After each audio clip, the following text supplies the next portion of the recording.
First test Pakistan versus Bangladesh, যেখানে বাংলাদেশ পাকিস্তানকে 23 years পর প্রথমবার পাকিস্তানকে হারিয়ে দিল 10 wickets. Can you imagine 10 wickets এ পাকিস্তানকে হারিয়ে দিয়েছে বাংলাদেশ। অ্যান্ড সব থেকে মানে মানে অবাক আমার যেটা মানে কি হয়ে গেছে সেটা হচ্ছে বাংলাদেশের এক একজন স্পিনার তিনটে চারটে করে উইকেট নিচ্ছে এক একজন স্পিনার। মানে বাংলাদেশের স্পিনারদের তারিফ না করে মানে আর পারছি না আমি।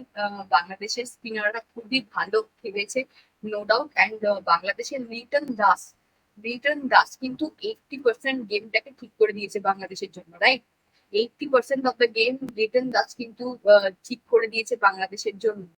বাকি 20% বা বাকি 20% কিন্তু স্পিনাররা ঠিক করে দিয়েছে, এক একজন স্পিনার তিনটে চারটে করে উইকেট নিয়েছে। অ্যান্ড পাকিস্তানে আমি মানে অবাক হয়ে যায় যে পাকিস্তানে কোনো স্পিনারকে খেলায়নি, কোনো স্পিনারকে গোটা ম্যাচটাতে খেলায়নি পাকিস্তান। অ্যান্ড আর সব প্লেয়ার। তো বাবর আজমেরও স্কোর খুব একটা ভালো না।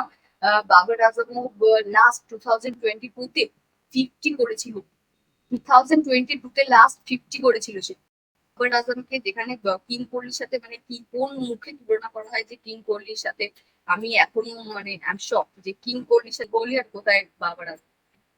পাকিস্তান পাকিস্তান পিছিয়ে পড়ছে নাকি বাংলাদেশ আগের থেকে ভালো খেলছে, সেটাই এবার মানে আমি confused আছি যে বাংলাদেশ ভালো খেলছে নাকি পাকিস্তান খারাপ হয়ে গেছে। আমার মনে হয় পাকিস্তান খারাপ হয়ে গেছে মানে যাচ্ছে, কেননা তাদের ম্যানেজমেন্টটাই ঠিকঠাক নেই, তাদের ম্যানেজমেন্টটাই ঠিক নেই, রাইট?